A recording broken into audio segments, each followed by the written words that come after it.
Vagus nerve 10 is the 10th of the cranial nerves. Here is its location on the brain.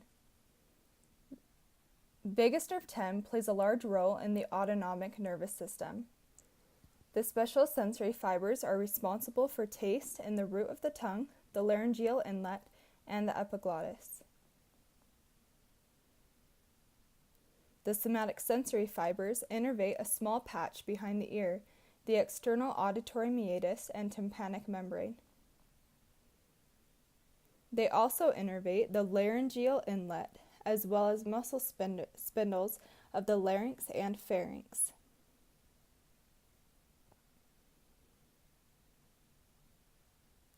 Lastly, they innervate the upper esophagus. The bronchiomotor fibers innervate the muscles of the palate, as well as the vocal folds, the pharynx, and the upper esophagus.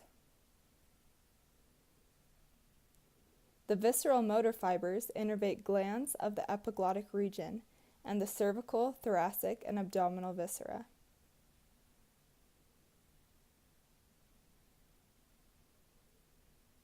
Lastly, there is the visceral sensory fibers, which have the responsibility of being a part of the afferent limb of reflexes for the thoracic and abdominal viscera.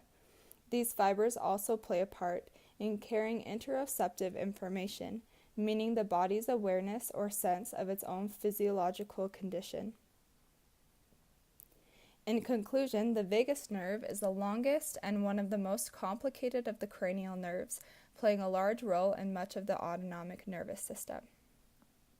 And that concludes our review of vagus nerve 10.